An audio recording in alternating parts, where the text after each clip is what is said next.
Professor Haula Rosdiana, and Dr. Ratno Kusumastuti as Vice Deans of Faculty of Administrative Science, Universitas Indonesia, and to all faculty leaders and members from Faculty of Administrative Universitas Indonesia.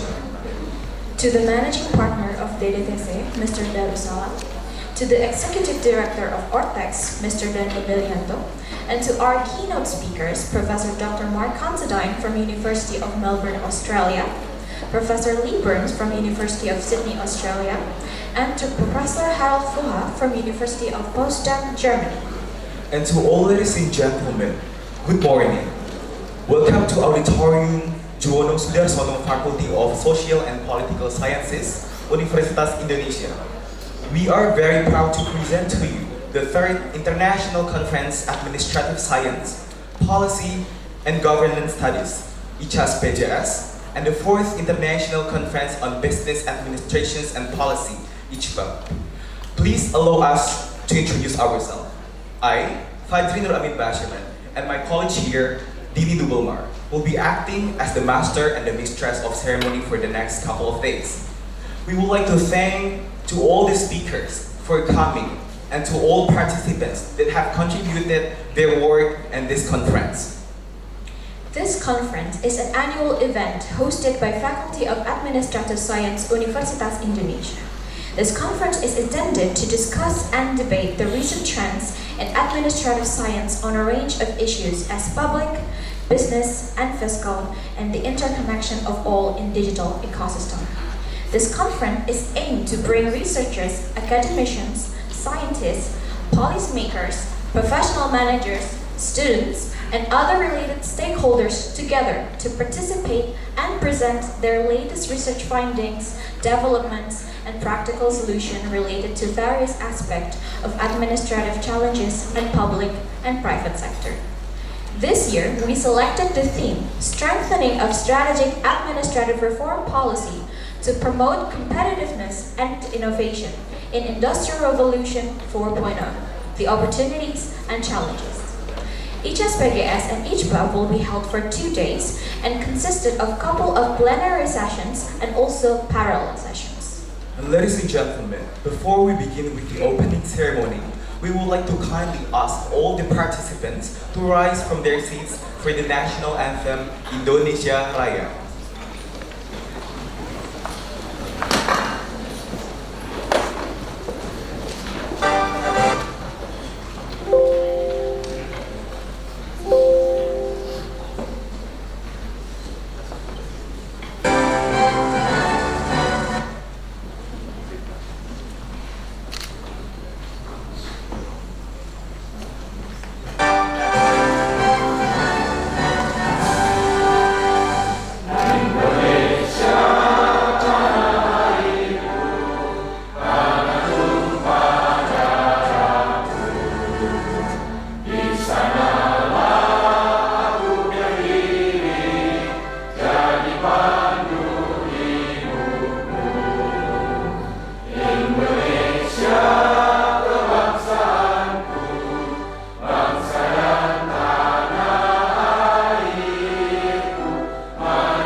Participants may be seated.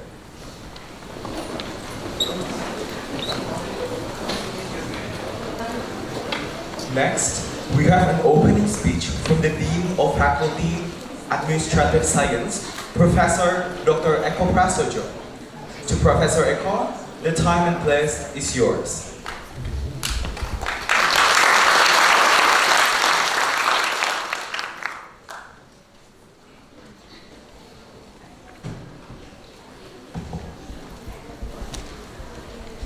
Assalamualaikum warahmatullahi wabarakatuh.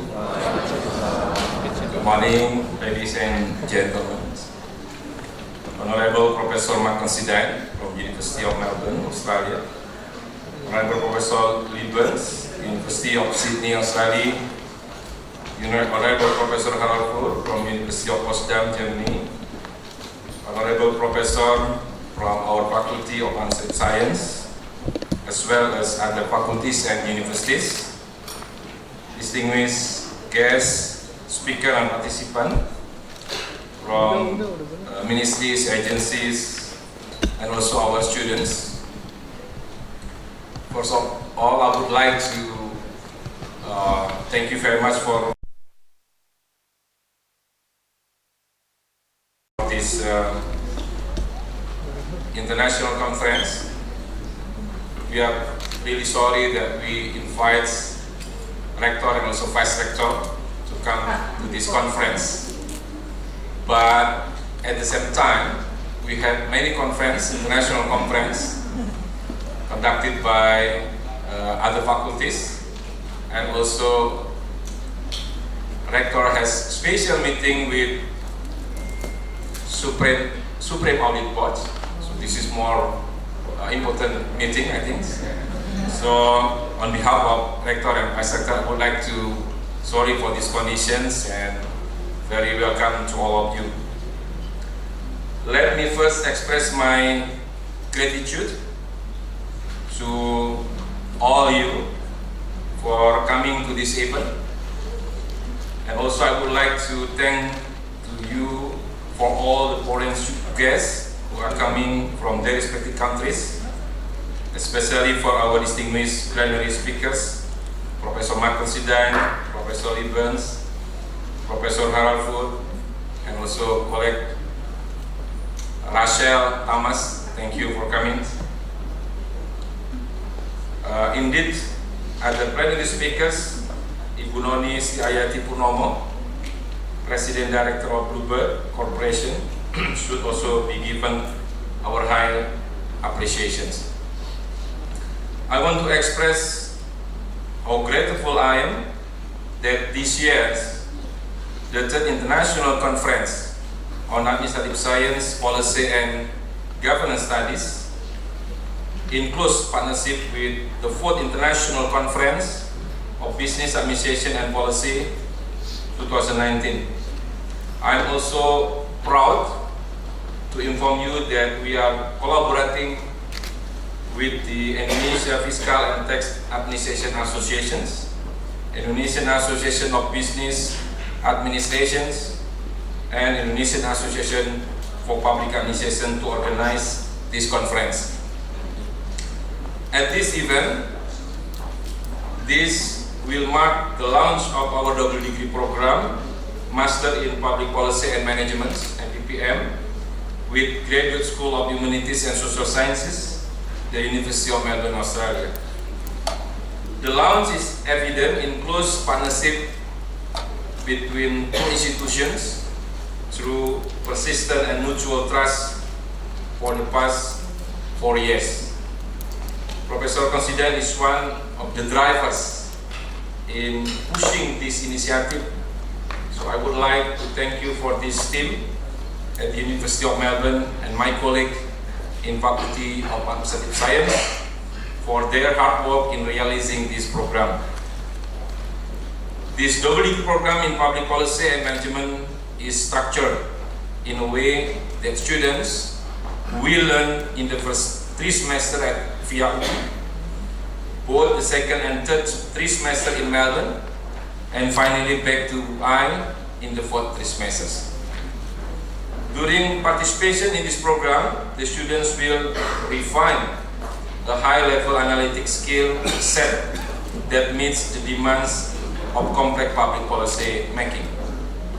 Use the theoretical and analytical perspective and debates that we learn in public policy, governance, and management to generate understanding of the institutions, process, and practices of contemporary government and policy. This double degree program is also a part of the effort in supporting President Joko Widodo's vision in developing human resources, especially in the Indonesia public sector. This is manifest when becoming one of the double degree programs that secure full scholarship for 25 Indonesia civil servants. The scholarship is organized by the Ministry of State Apparatus and Bureaucratic Reform, Kemenpan-RB, and the Indonesian Endowment Education Fund, LPDP, that was launched in August 2019 in Jakarta. Therefore, I would encourage those in the audience who are interested and qualified to apply for this marvelous program so that you will be one of the reformers for helping develop a world-class public sector in Indonesia. As you all aware, that the theme of this year's conference is strengthening of strategic administrative reform policy to promote competitiveness and innovation in Industrial Revolution 4.0, the opportunities and challenges. This theme is very timely, especially in Indonesia, as President Joko Widodo is keen on and continually reminding us to embrace the fourth industrial revolution. Therefore, policymakers, business, academics, civil society, and other relevant actors do not have a lot of option but to adapt and adopt these dynamics for the betterment of society. In the ever-changing world where innovation, entrepreneurial skill, and also emerging advanced technologies have power through nations across the globe, the society, business, and governments are left with big problems to be addressed by ways of policies and governance.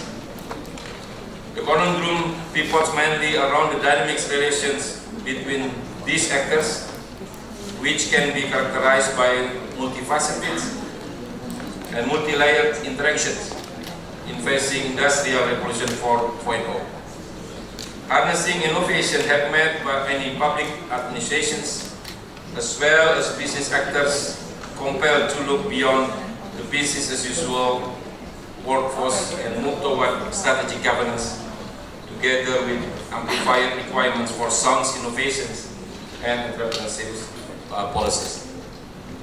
I do hope that the third International Conference on Administrative Science can cover debates over challenging the state, theoretical frameworks, along with prescribed policies on the role that governance, business, and civil society can play in the globalized society.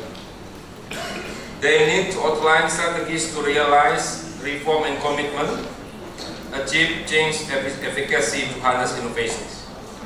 They also have to consider the opportunities and challenges as well as maintaining sustainability, engaging in more dynamics predicament such as regulatory framework that affects relations of multiple governance actors in embracing Industrial Revolution 4.0. Before I finish my remarks, I intend to wish all participants to have an excellent conference. For our friends from abroad, I want to encourage you to explore a number of our tourist spots as well as our enjoyable nourishment in Jakarta and also enjoy traffic jam in Jakarta. Have a productive conference. Thank you very much. Assalamualaikum warahmatullahi wabarakatuh. Professor Eka, we would like you to stay up front for the moment because we would like to request the hit of the gong to symbolize the start of our conference.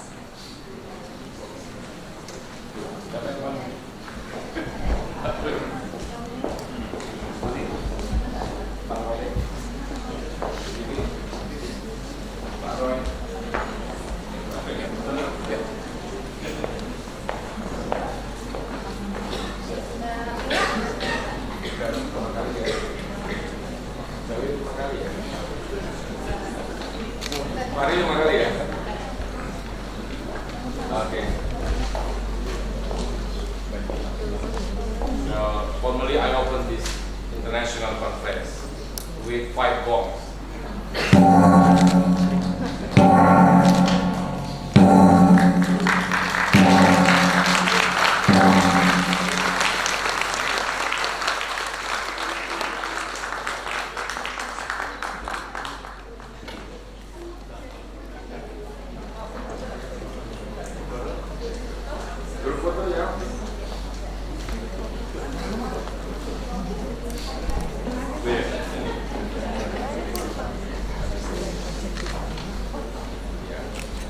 Thank you very much. Yeah.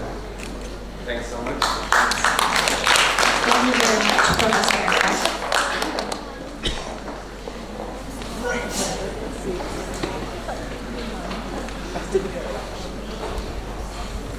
Now, ladies and gentlemen, on this special occasion, we also would like to announce a very exceptional event.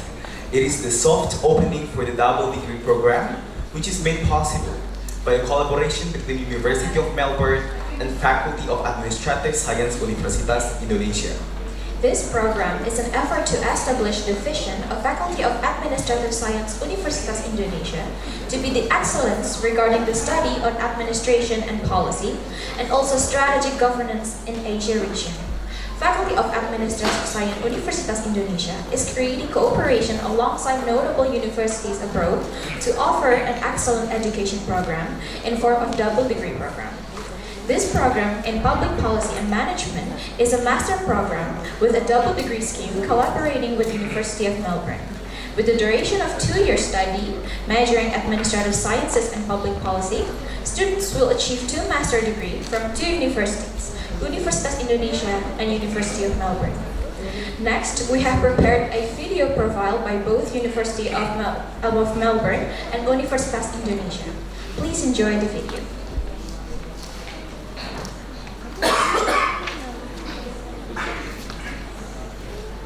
Videonya nggak kelihatan.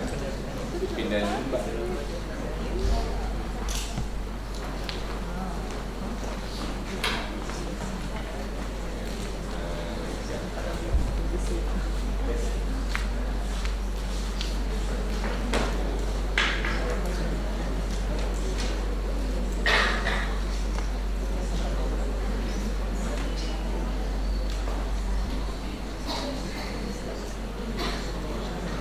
So I used to work in the Victorian government for a few years, and I found that I wanted a higher level understanding or to go deeper about what the purpose of the public service was.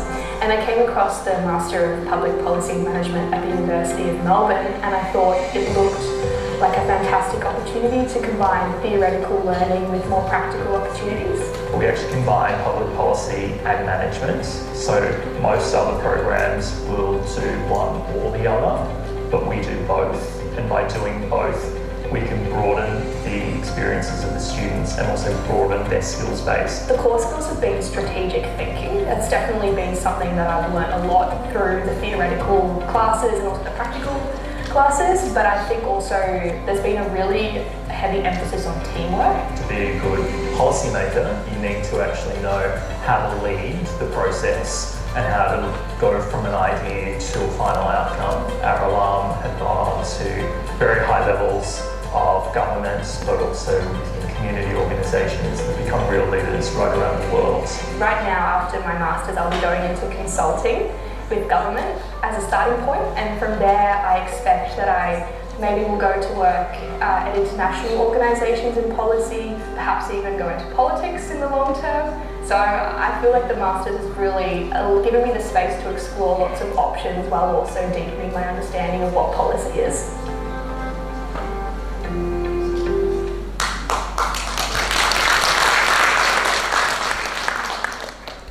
Moving on, we would like to invite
Moving on, we would like to invite both representatives from each university, Professor Eko Prasojo and Professor Mark Considine, to the stage to sign the certificates to make official collaborations of University of Melbourne and Faculty of Administrative Science Universitas Indonesia. To Professor Eko and Professor Mark, the time and place is yours.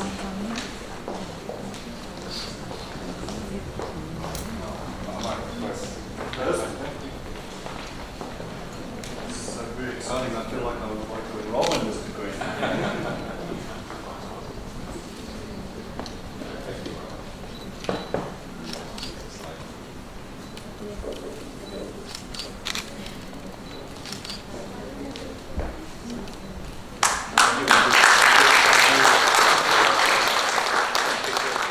Took a long time, but we got there.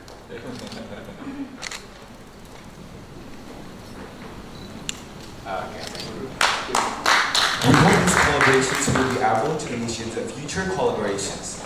However, we would like to request Professor Eko to give a short speech as the Dean of Faculty of Administrative Universitas Indonesia.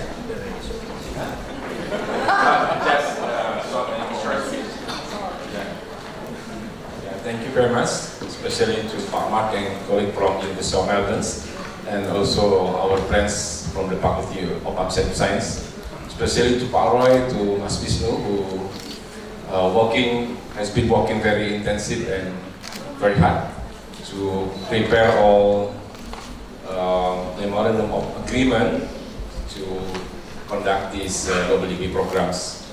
Actually, we started in 2016 or 2017, so it takes 3 years to prepare all things that we need to conduct these double degree programs.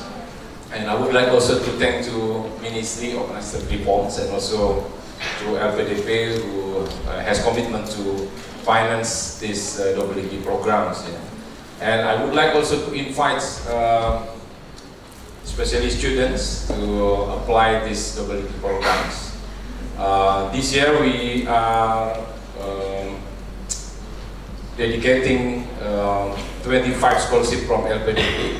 So first semester in University of Indonesia, second and third semester to Melbourne, back to Indonesia for finishing the finals thesis.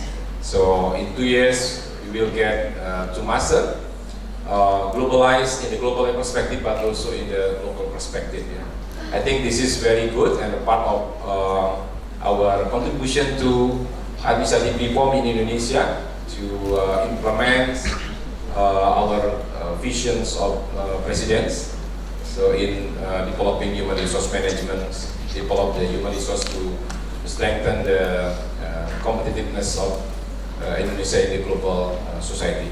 Thank you again for Pak Max and colleagues, and also from our side of the University of Indonesia.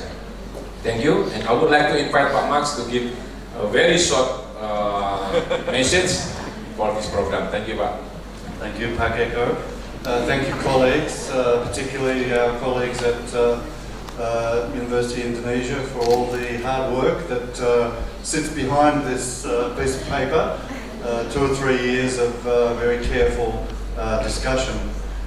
This is a unique program. Perhaps it will become a model for other such programs, but from our point of view, it is unique because it gives us an opportunity to work in depth with our colleagues at UI, and the learning and the opportunity for the Australian side to learn from the Indonesian side, both in the classroom and in the teaching, is absolutely fantastic for us. Already we have learned so much in the process, and there's much more we need to understand together. So it's going to be a fantastic opportunity for the lucky students. It's going to be important for the President's agenda, but it's going to have also a wonderful effect on bringing the academic colleagues together, to work together, to improve their understanding of both societies and their needs. So thank you so much for Pak Gecko for all the work and leadership in making this happen. It's truly a fantastic day to be saying we're launched at last. Thank you. Thank you very much, Professor Mark Considine, for this speech. To commemorate this occasion, we would like to hold another group photo session, and therefore we would like to ask to come up front again Professor Eko Prasajo, the team from University of Melbourne, and of course Professor Mark Considine, and also the Board of Directors of Faculty of Administrative Science Universitas Indonesia.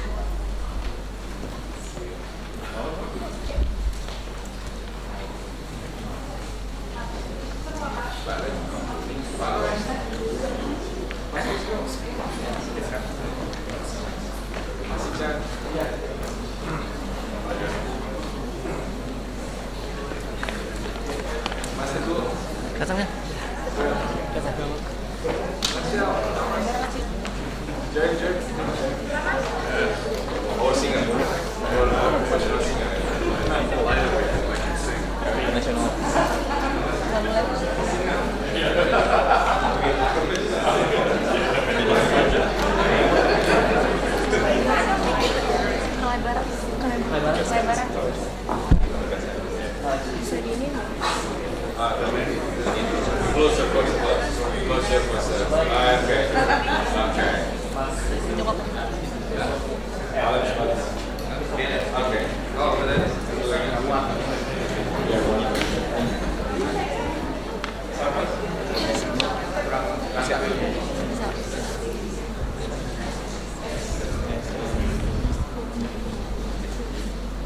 Okay, ready?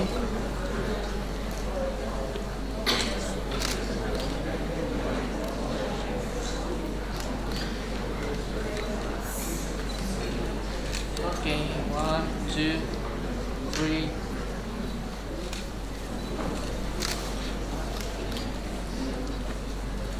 Freestyle? Freestyle. Okay, 1, 2, 3. Again, 1, 2, 3. Okay. Thank you, Pak.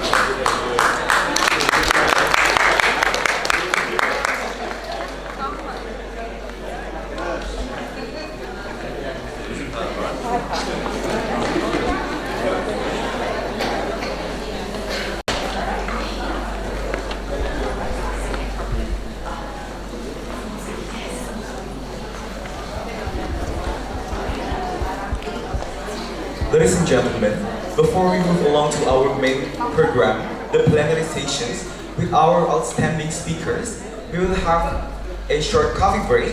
The food stall are prepared at room F202 and from VIP guests at room F201. Please be noted that the break is only for 15 minutes and the food and beverages are prohibited from entering the auditorium. We also would like to express our gratitude to several national journals that supported this conference: Business and Bureaucracy Administrative Science Journal, Home Affairs Governance Journal, Jurnal Bina Praja, Policy and Governance Review, Indonesian Associations for Public Administrations, and Indonesian's Political Science Review. The best papers from this conference has attained the privilege to be published in national journals and offered to several prospective international journals with term and condition applied. In addition, all accepted papers will be submitted for publication by EAI proceeding and made available through EU Digital Library. Please kindly visit Publication Corner. It's right in front of the entrance door to get the feedback of your paper and submit your updated publication consent. We will begin the plenary session at approximately 10 a.m. For the moment, please enjoy the refreshments and thank you very much. 15 minutes for a coffee Approximately break. at 10 a.m.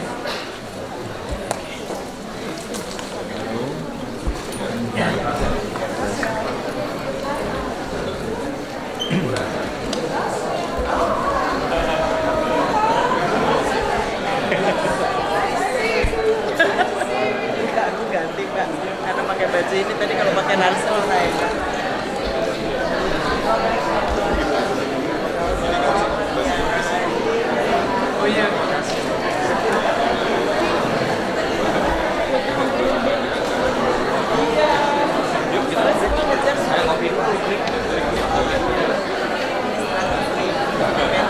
Ya,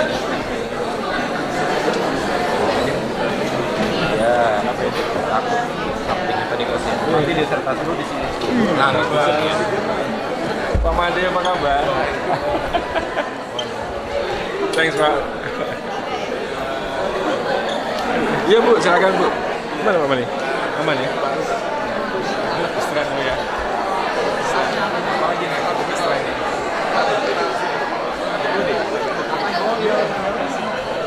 Masih aja di mana?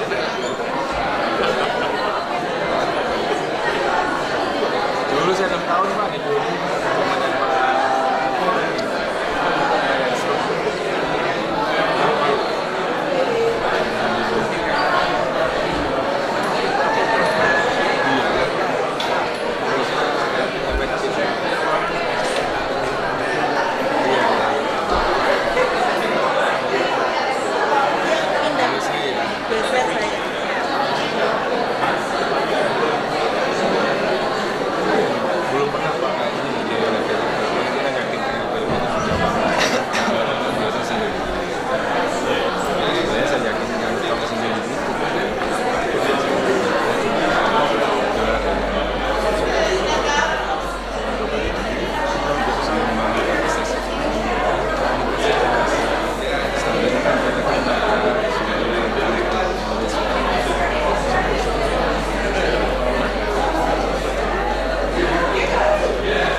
Welcome back to the 3rd International Conference on Administrative Science, Policy and Government Studies, ICAS-PGS, and the 4th International Conference on Business Administration and Policy, ICBAP. We hope you enjoyed the refreshments. As for the next agenda, we will be having the first plenary sessions by Professor Dr. Mark Considine from University of Melbourne, Australia, covering the theme of the digital delivery of public services, assessing opportunities and risk in a new era. Soon after, the second plenary session. We will follow the speaker, Professor Lee Burns from University of Sydney, Australia, covering the theme Best Erosions in Profit Shifting and Taxations of Digital Transactions. Both of these sessions will be led by our moderator, Mr. Wisamodro Jati, Master of International Tax. Mr. Wisamodro Jati completed his Bachelor of Fiscal Administrative Science degree at Universitas Indonesia and also his Master degree of International Tax from University of Sydney. He is currently pursuing his Master of Business Law at Universitas Gadjah Mada. He began his career as a tax practitioner with expertise of tax compliance, audit, litigation, and tax advisory services. And he is currently a lecturer at the Department of Fiscal Administrative Science, Faculty of Administrative Science, Universitas Indonesia. Without further ado, it is our greatest pleasure to welcome to the stage our moderator and our two outstanding speakers, Mr. Wisamodro Jati, Professor Mark Considine, and Professor Lee Burns. Please give them a welcome.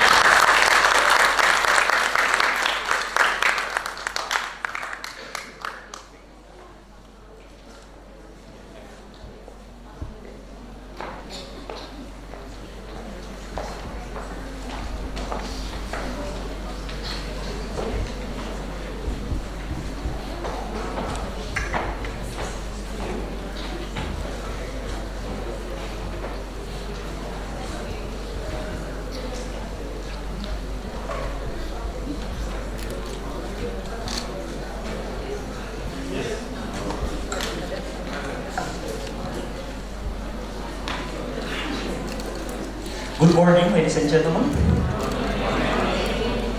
Welcome to the first plenary session. In this session, we will discuss about the digital technology, the disruptive of the technology that influence on the public sector as well as on the tax policy. The technology disruptive from the perspective of government is believed can make the public service delivery more efficient. However, on the other side, there are some concerns such as the protection of data as well as the public acceptance on the technology itself. And this issue will be discussed by Professor Dr. Mark Considine that will bring a paper on digital administration and the delivery of public services, assessing opportunities and risks in a new era.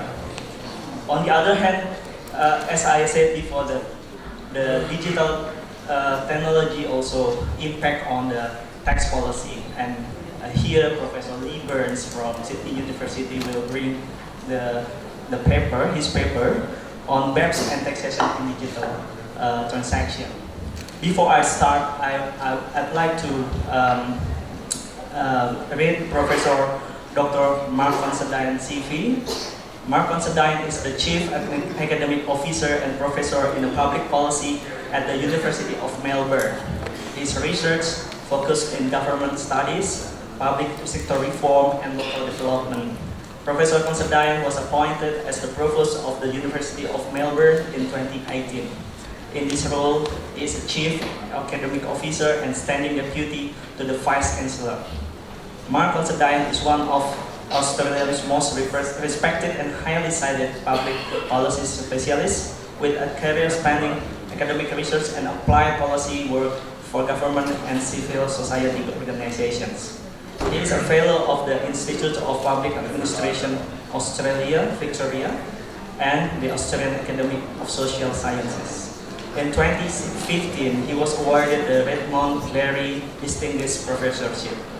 Mark holds a Bachelor of Arts degree and PhD from the University of Melbourne and has conducted numerous appointments as a visiting professor or fellow at the universities in Europe and the United States. And Professor Lee Burns. Lee Burns specializes in international and comparative tax law and policy. For over 25 years, Lee has provided assistance on the design and drafting of income tax, VAT, excise, stamp duties, property tax, and tax administration laws under the technical assistance program of the World Bank and IMF to over 40 countries, including in Africa, Asia, Eurasia, the Middle East, and the Pacific. In recent years, this work has focused particularly on design of tax system for extractive industries and on BEPS implementation. Lee is a honorary professor at the University of Sydney, where he was formerly professor of taxation law and adjunct professor at the University of New South Wales. He has authored many papers and articles on taxation and has advised the Australian Treasury and the Australian Board of Taxation on reform of Australia's international tax rules. And now, session for the presentation. Please, Mark, you have time, about 25 minutes. Please, thanks.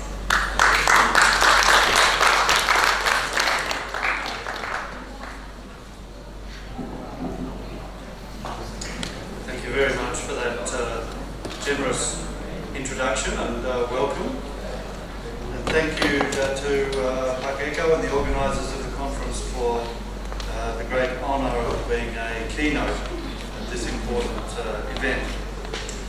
The topic that I have chosen is central to the debate that's occurring in Australia and many other countries, trying to work out exactly what this new digital revolution might mean, not just for citizens and governments, but for the delivery of services at the local level. And it's that perspective, service delivery perspective, that I want to focus on today.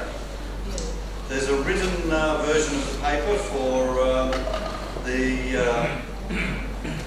conference, but what I will do is highlight some of the key issues that are discussed in that paper and draw a few conclusions about things that are going to be very positive and useful about the digital revolution, and things which I think will be less positive and will need a lot of care and attention. What do we mean by digital delivery of services? What is included in that rather general title? Well, it could be many, many things, but for today and the purposes of this paper, I'm going to assume that we're talking about the following elements. Searchable databases on a large scale, so-called big data. The use of algorithms, or robots, to make important decisions, and changes in the access of ordinary customers and citizens to various kinds of bureaucratic processes. Now, the general narrative, the general discussion of this issue in the public domain has been largely positive, certainly in Australia, except for the data protection issue, which I'll come back to. The positive element is the suggestion that this will significantly improve efficiency and that the decisions and implementations of decisions will be more rational.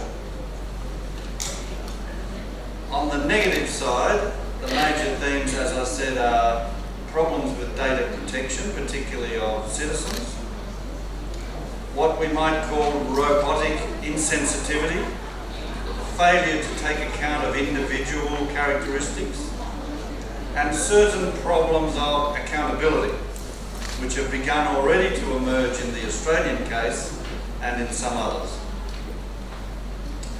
Underlying that issue is also a larger debate about whether the digital revolution in service delivery will reduce employment and cut public servants, or whether alternatively it will lead to an increase in labour for technicians, for implementation, for redesign and software, and for the various support systems that are required. For make no bones, no doubt about the fact that these are extremely expensive systems. And with expensive systems goes a big cost-benefit debate. So as you can see in the summary of the research we did for this paper, it's clear that there's very little published work on the service delivery public service question. This is despite the fact that we know there are very, very large investments already in place in public sectors across ASEAN and certainly in Australia for things like customer relationship management systems and other big data applications. Very large investments already being made. Why is that? What is the motivation behind this very strong movement that, as I say, has yet to be fully researched and understood? Well, the motivations from governments are to reduce the cost of service delivery, to improve the consistency of delivery, to overcome some geography and distance problems, and to change the behaviour at the front line of the service delivery agency. Those are the major claims, the major assumptions of the big investments that are already being made. I want to argue in this paper that you could really break this into two issues that are in tension, that are struggling to be held together in the model of delivery that is assumed in this digital story. The two things that are in tension are the value of consistency, the value of doing things in exactly the same way and the right way with the aid of a digital computer program, and the value of discretion, the value of a human intervention that carefully tries to understand individual needs and differences. Both of those values, consistency and discretion, are at the centre of every public service.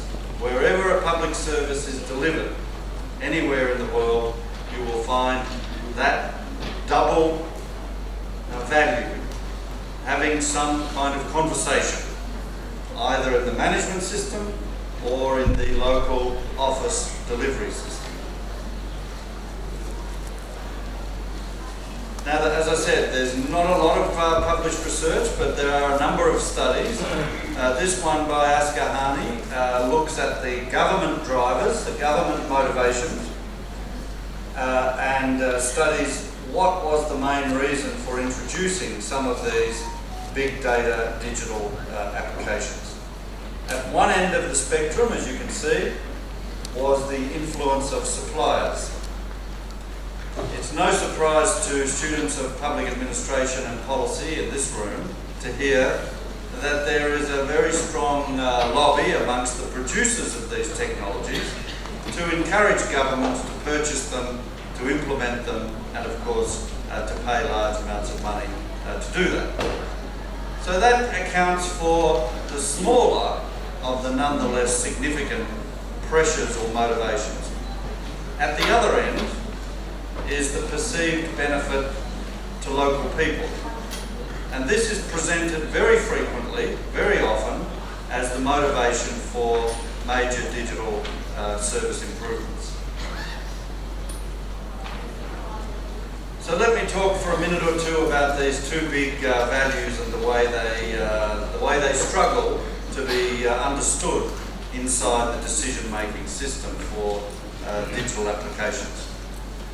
The appeal of greater consistency is related directly to various forms of so-called agency failure. This is well known to students of public administration as the principal agent theory and the various related critiques of bureaucracy. Information asymmetry, opportunism, moral hazard, all of these aspects of principal agent theory suggest to us very strongly that without careful regulation, the delivery side of a service will move away from its intended goals, and the principal will eventually become dissatisfied with the quality of the delivery that he or she has asked for. Now, we can have a longer conversation about whether principal agent theory really covers a large or a small amount of the behaviour of public servants. My suggestion is it only has to cover a small percentage in order for it to be something held in the minds of system designers. So can fallible human actors be improved by adding digital delivery methods? Much depends on the design of the service and the extent to which customization is either nice to have or need to have. So, for example, a public service that wants to deliver electricity to every household in the community so that everyone can have a television and electric lights and so on, is not generally thought about as a high-level customization. It's the same electricity, it's the same current, it's the same usage pattern, and we don't generally think of the electric authority going to each customer and saying, what exact different kind of electricity would you like? So customization in some services is largely irrelevant. On the other end of the spectrum, customization is need to have, must have, where the clients or the community members have great diversity in their needs, in the way they interact with the service. So presenting the digital story as a bonus for consistency only makes sense if the underlying service design is suitable for consistent delivery rather than for customization.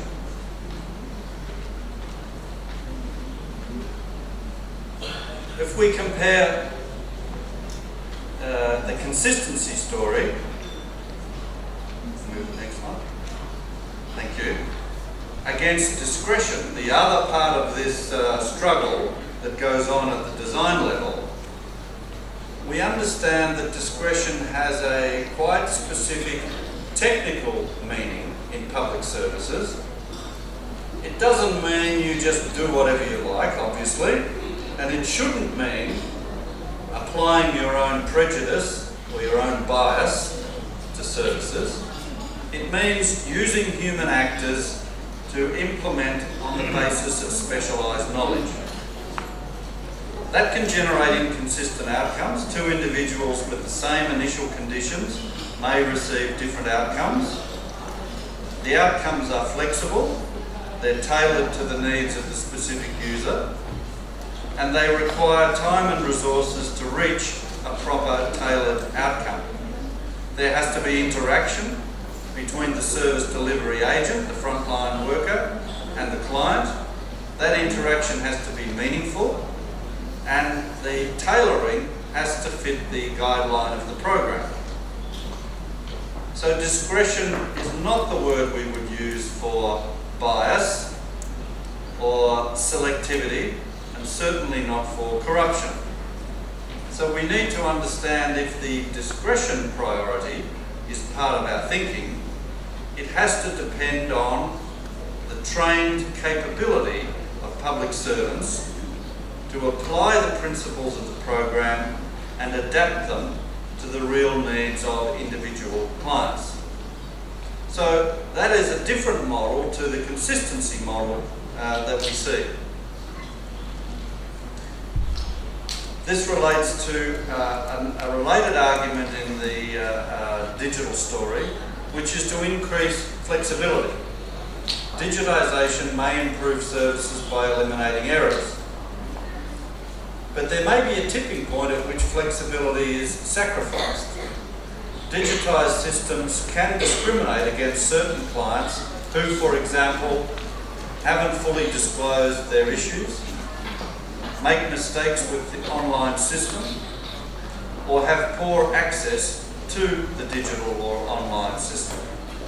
A number of studies have shown that the ability of clients to effectively use a digital system is highly variable depending on those three elements.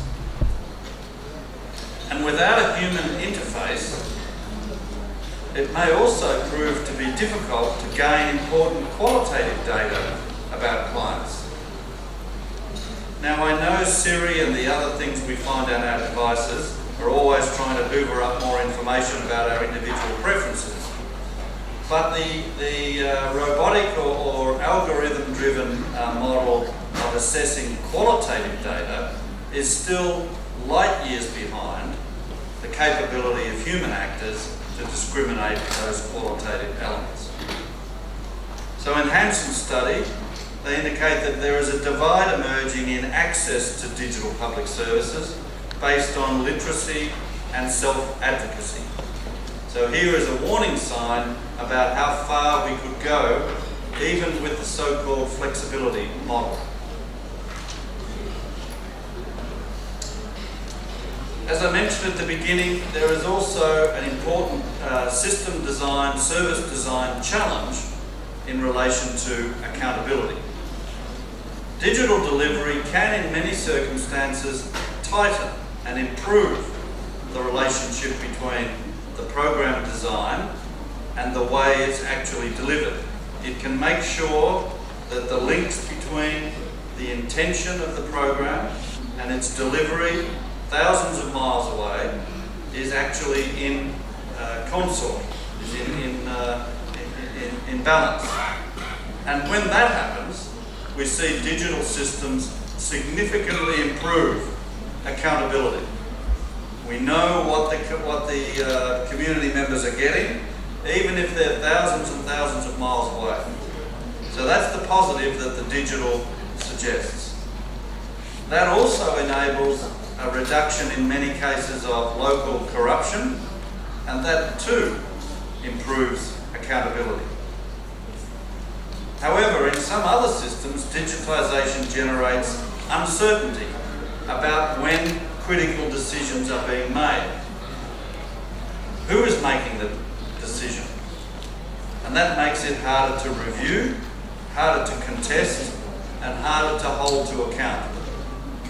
Now, I'm not by any means an expert on the administrative law in Indonesia, but I can tell you that administrative law in Australia is based on the following of correct procedure. It's not about the substantive outcome. Did the person deserve to get that pension or not deserve to get that pension? It's based on whether the right steps were followed in deciding to give them the pension. Was the right data used? Was the opportunity to review that data available? And did the officer make the right judgment according to that data? So in administrative law, there's a possibility of review based on procedural steps. And if the procedural steps have not been followed, that decision can and will be overturned in the courts. What we've already seen in the case of digital service delivery is that we can't find who made the decision. We can't find the exact point at which the data was turned into a recommendation operated by an algorithm and produced as an outcome. A famous or infamous case is running in Australia at the moment in regard to Centrelink, the public agency for delivering welfare benefits, where a computerised or digital system has been used to match pension data with tax data and employment data, and then to see whether people who've been receiving pensions and who are also working have been potentially overpaid. And then the computer sends them a letter telling how much they're overpaid and how much they should pay back or face prison or further fines. In the very many cases where the computer has made mistakes, the people who are subject to this model have struggled to find the responsible agency in order to take them to the tribunal. I think more recently, through a class action, there's going to be a possibility of a group of clients to sue the whole department, even though they can't pinpoint exactly where the process began. So these are indicators of very big accountability and legal oversight problems, at least in the Australian case, of this digital model. I won't spend as much time on the data protection issue because I know everybody in this room will be well aware that in the private sector, on Facebook, on every other large data set, we've already faced incredible problems with protecting data, and we know that exactly the same problems will exist in the big applications in the public sector. There's more about that in the written version of the paper. So, how do we get speed of delivery and increased reliability? How do we assess the efficiency argument for the digital story? Well, it clearly depends on scale issues and on how replicable, how similar the case level files are in order for a data-driven model to work. The substantial costs set against that are, first of all, the large investment that's required to establish these systems, the major training and publicity efforts that are needed to bring the clients on board and get them to accept a digital model, and the very significant costs that are associated with changing anything to do with the digital model once it's been implemented.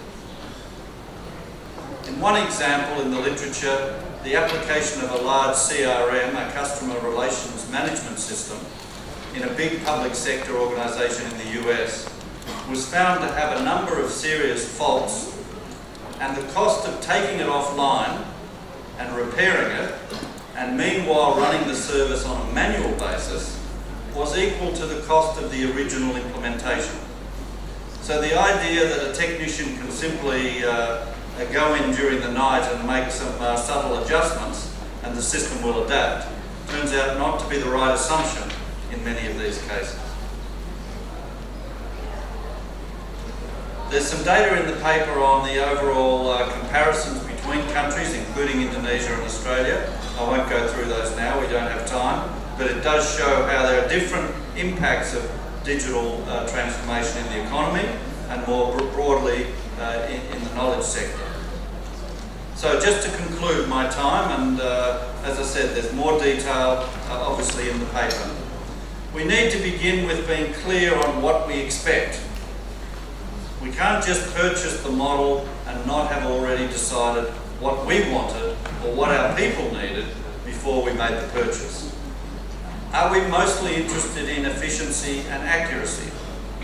Or, as in the Australian and I suspect Indonesian case, are we very interested in the remote and distant delivery opportunity that some digital systems will give us?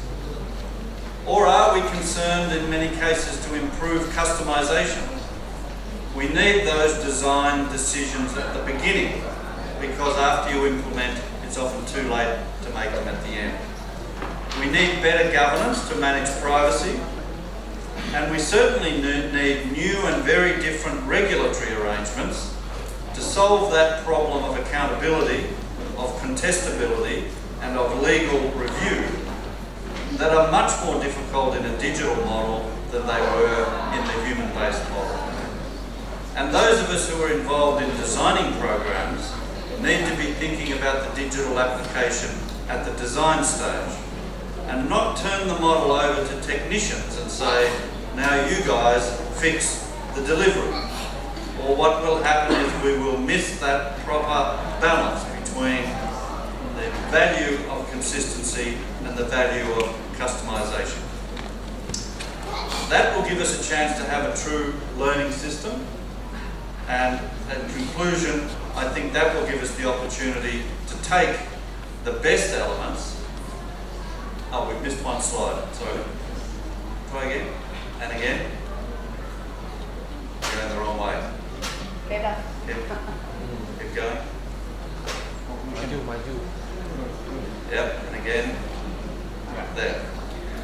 That will give us a chance to take a different view of program design, with the value of a digital delivery model clearly on the drawing board at the beginning, which I think in the case of countries like Australia and Indonesia means we have to take a strong hand in adapting these technologies at the beginning, or surely at the end they will cause just as many problems as advantages.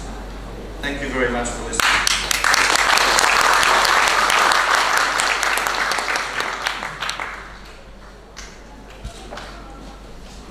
Thanks, Mark, for the comprehensive explanation. And please, Pauline, this is your time. Oh, okay.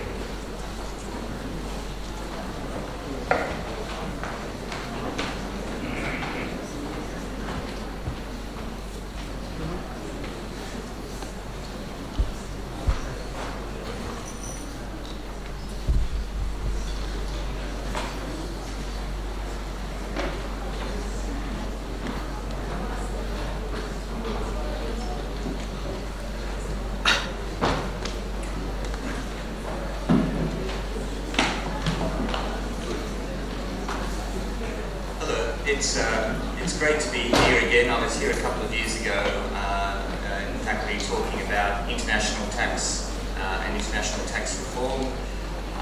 And 2 years on, there's still a lot of international tax reform going on, and we're still, on some major issues, we're still not clear exactly where we're at.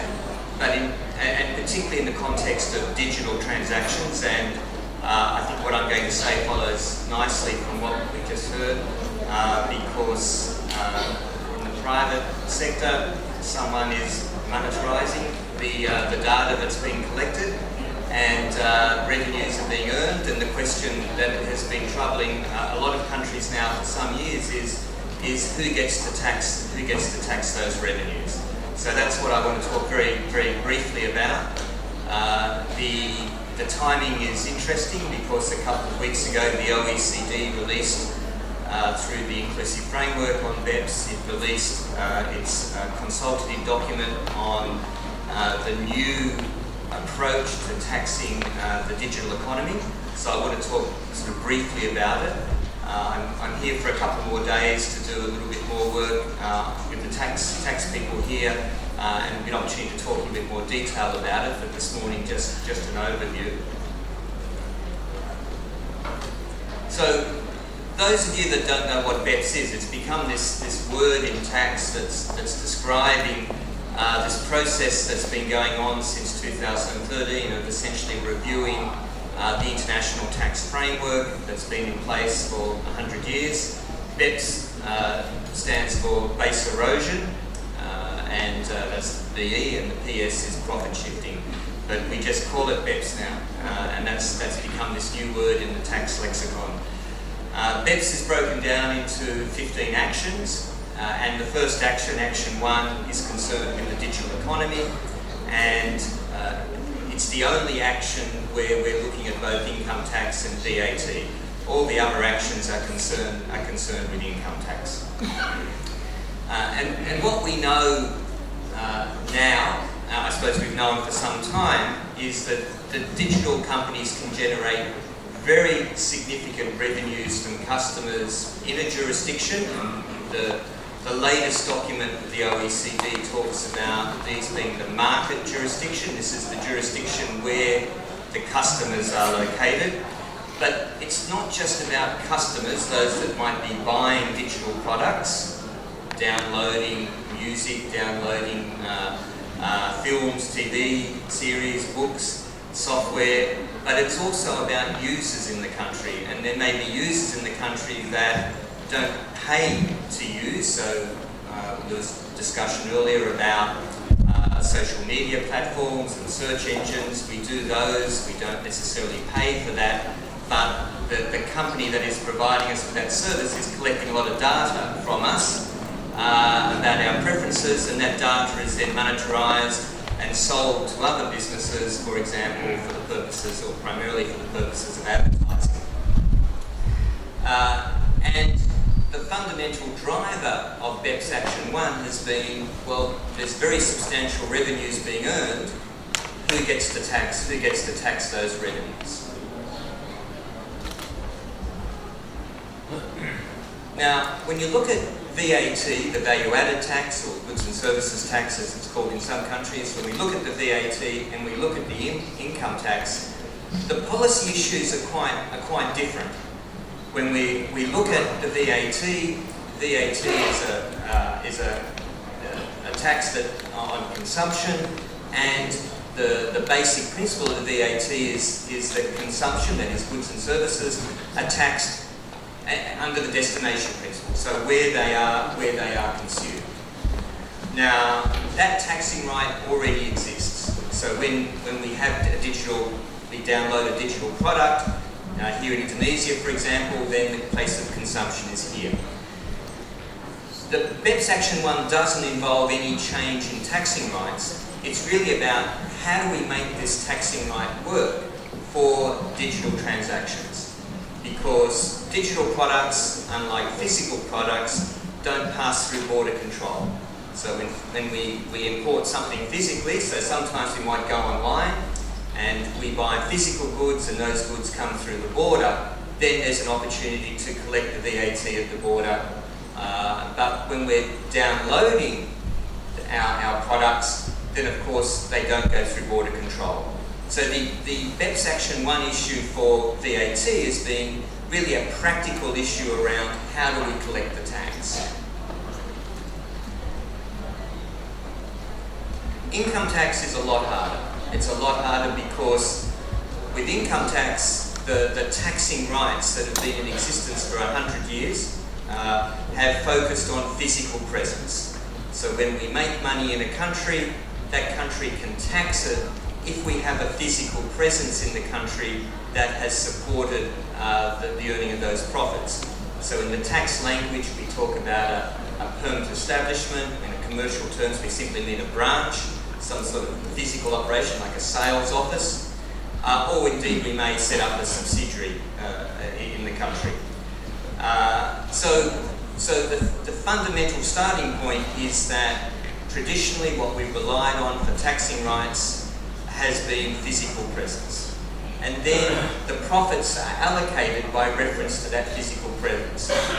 So we have what is well known is the arm's length principle. Under the arm's length principle, we allocate profits by reference to what that physical presence is in the jurisdiction. So we look at what functions are physically performed in the jurisdiction, what assets are physically used in the jurisdiction, and what risks are assumed in the jurisdiction. So that's the basis on which the international tax rules have operated for 100 years. Now the problem with that is that if we have no physical presence, then the country has no taxing right over the revenues raised, even though those revenues may be coming from customers, users, or content that is in a sense sourced in that jurisdiction. We see a little bit of movement, certainly in the context of the United Nations, which has a model tax treaty for developing countries when they negotiate with developed countries. We saw a couple of years ago in 2017 an extension of taxing rights to include technical fees, but this is largely business to business, where the big money, well, there's big money in that, but there's also big money in business to consumer as well. So essentially what BEPS Action 1 is about is looking at how we may redesign these rules that existed for 100 years to get perhaps a different sharing of revenues between the source and the residence country. And this is essentially a political issue. And this is why this issue, because it's a political issue, it's why this issue has become so difficult to resolve. So I'll come back to that on the income tax side. I won't go through all of this, just on the VAT side. One of the issues with the value-added tax has been coming up with clear and consistent rules around identifying where the place of consumption is. I'll just give you a very simple example. Until quite recently, where we now have effectively an agreement on what should be the place of consumption for digital transactions, particularly digital products. We had some countries looking to see where someone was resident, when they, the customer was resident, and we had other countries looking to see where the customer was physically located when they downloaded. And I was giving a talk on this a few years ago at a conference in Ankara in Turkey, and I gave a real life example because on the flight over, I read a review of a book in the New York Times, and I thought, oh, I like the look of that book. So when I got to the hotel in Ankara, I downloaded that book from Amazon. Now Amazon charged me, they're registered for Australian VAT, and they charged me VAT on that book on the basis that as far as they're concerned, my residence is in Australia, and therefore they are required to collect VAT on that transaction. And I was giving this example, and I said, on the other hand, if I was somewhere where the taxing right is based not on residence, but where I'm physically located at the time I download, then I would have to pay VAT in that country. And I was advised by my Turkish colleagues that in fact in Turkey the rule is where you are located at the time you download. So they said if I haven't paid VAT, then of course I've just avoided Turkish VAT, which I didn't mean to do, but it just highlighted the fact that there were different rules. And what we're seeing now is a movement towards a consistent rule focusing on the residence of the person that downloads, but not in terms of sort of an income tax residence, you know, looking to see where your permanent home is or how many days you might be in a jurisdiction, but looking at indicators of residence that the digital companies can access through normal commercial transactions. So the residence is based by reference to factors like the IP address of my device, the SIM card, my address, the address of my bank. So looking at a sort of a collection of factors that indicates where I might be resident, and then using that as the basis for the VAT taxing right. So there's sort of agreement now around how we work out the place of consumption. That was initially an issue. there's still the issue around how do we collect the tax? How do we collect the tax? Because if the foreign provider of digital products and digital services does not have a presence there, which of course that's the nature of their business, then it becomes difficult to collect the tax. But what has happened is that starting with the OECD countries, there's been a strong push to get these companies registered for VAT and to charge VAT. As I said, Amazon charges me Australian VAT when I download books, even though they don't have a presence in Australia. Well, I think they do now, but at the time they didn't have any physical presence in Australia. The focus very much has been on the large companies. They've had a lot of adverse publicity around taxation. There's sovereign risk, not sovereign risk, but reputational risk involved with these companies. And of course, VAT is not like income tax. VAT, they can pass it on to the customer, so I effectively pay it. So it doesn't really matter to them in terms of, it's an extra administrative burden, I guess, but in terms of the tax side, they simply charge me, they collect the revenue, and then they pay to the government. So the focus has been very much on those companies, and even the developing countries.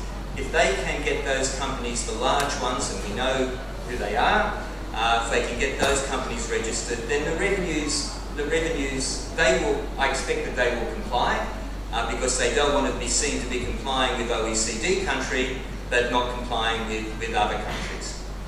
It's important that their business, or the business that they transact with the tax department for VAT is all done electronically. We can't expect them to turn up and queue up at a tax office to pay tax and file returns. They have to be able to register, file their returns and pay their tax completely electronically so that it's consistent with their business model. And that still is a problem with some of the developing countries. I'm not sure here, but certainly some of the developing countries I work in, much smaller countries, when I go into the tax office, I see a queue of people outside lined up to pay their tax. And unless you can change the model to one that is consistent with the nature of these businesses, it will be very hard to bring them into the system. But certainly the process is there, and I think going forward the VAT is not such an issue. The issue is the income tax. So as I mentioned, BEPS is an OECD project. It's actually a joint project of the OECD and the G20. Indonesia is a G20 country. And the G20 has said to the OECD that we want you to come up with an agreed solution to the taxation, the income taxation of the digital economy by the end of next year, which is not far away. And so this responsibility now rests with this inclusive framework that the OECD has set up. The membership of the inclusive framework is not limited to OECD countries. There are non-OECD countries in the inclusive framework. There are quite a number of non-OECD countries. But look, to be honest, the OECD very much drives it. And the countries that I've worked in, the developing countries I've worked in that have participated, have found that to be the case. So this is the issue that has, or the task that's been put on the OECD. It's not an easy task because any change in taxing rights is going to involve countries that are winners and losers. And we know who are the ultimate parent countries, the countries where the ultimate parent companies are located for many of these digital companies. It's the United States. And any change in taxing rights is going to involve a shift of revenue from those residence countries to the source countries. So there will be losers, and the United States is potentially the biggest loser here on any change in taxing rights. There will be winners, and of course the developing countries in particular, if we can get the regime in place properly, are potentially the winners, because it will, at the moment they have very little opportunity to collect income tax on these transactions, and any agreed new solution, income tax solution, agreement around changing the taxing rights, that agreement is going to lead to greater revenues in developing countries. So how is the OECD approaching this? Well, I think with some difficulty, to be perfectly honest. And you can see that as it comes through the documents that have been developed over the last few years, because it's having to deal with this political issue around winners and losers. OECD countries may potentially be losers and other countries may potentially be winners. Initially the discussion is around, on the slide there, the sort of three possible approaches to look at is basing taxing rights around user participation in a country. And that's not just those that, like me, that might download books, but also those that might use social media, might use search engines. So users that are not necessarily paying to use those products, but it's still generating revenue. The content that is being developed for the digital company is still generating revenue from it, from users in the country. So that's one possibility. Another was to look at what marketing intangibles comes out of the connection between the digital company and users in the country. So what addition to brand, for example, and then developing this idea of replacing a physical presence with the concept of an economic presence. So that's, in a sense, similar to the first one, but looking primarily at the revenues that are being raised. And the difficulty of that, of course, is not all digital communications between the digital company and the user in the jurisdiction is necessarily going to involve an immediate revenue, because the fact that some of those services are not paid for services. So, looking at where the OECD is at, they released this public consultation draft. It's only 20 pages, which is quite short for a BEPS document. BEPS documents are often hundreds and hundreds of pages, so it's quite short. It's actually not a consensus view of the inclusive framework countries, so it's really just the OECD trying to push this issue along. And I think that highlights to me that this continues to be a difficult issue to get consensus on. It's a short document, it's a high-level document, but what they're trying to do is sort of capture the key features of those three initial proposals and sort of graft them or combine them into a single proposal. And that proposal will involve allocating or reallocating taxing rights to what they call the market jurisdiction, so the jurisdiction where the revenues or where the revenues are being raised or where the users are being located. But that new taxing right obviously can't be based on physical presence. So you have to find a way to deal with this that does not involve physical presence.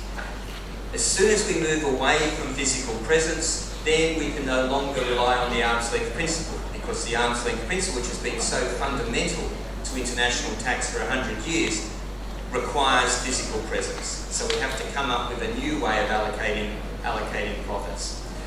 The OECD, of course, has said whatever we do must involve simplicity. I think with international tax, it's nice to keep saying we're looking for simple solutions, but international tax is never simple. Which is good news for me as someone who teaches it from time to time, because there's always a demand for courses. And I didn't say, but at the start I should have said it's a great honour for me to be here on the stage with Mr. Jati, who was one of my students many years ago in the Master of International Tax. So it's good for us because it is complex and there's always a demand for information, whether it be academic information or other information. But really the problem at the moment is stability in the tax system, because what we're seeing is countries going it alone. And I think that highlights two things. One is that it might highlight the fact that there's not a lot of confidence in the fact that we will have a universal solution or a unified solution. And it's also highlighting the fact that things are going slowly. So we're seeing countries go it alone. From a taxpayer's point of view in particular, tax certainty is important. So whatever arrangements we put into place, we want to try and put into place arrangements that can be easily complied with. So looking at just a very quick overview of this, approach. The focus is on the large, essentially on the large, they put this new term, consumer-facing businesses, so businesses that are dealing primarily with consumers and using highly digitized models. The thinking is to focus on the very large businesses and using an existing benchmark, which is 750 euros of turnover. Looking to find a nexus that involves, and the document talks about a sustained and significant involvement in the economy, but not necessarily an involvement that involves physical presence. At the moment, the focus is around sales, but we know it has to be more than sales because, as I said, users don't necessarily involve buying something. Users involve collecting content. Looking at new ways to allocate profits, and one of the most interesting things for me as someone who's talked over time about the problems of the arm's length principle and maybe needing to move to a new model for allocating profits, we're now seeing the OECD talk about formally apportionment. So to allocate the overall profit that the multinational, the digital company may make, the global profit, and then finding some basis for allocating it in the jurisdictions where the market jurisdictions, so the jurisdictions where the users and the customers are located. So this is a fundamental change in thinking for the OECD.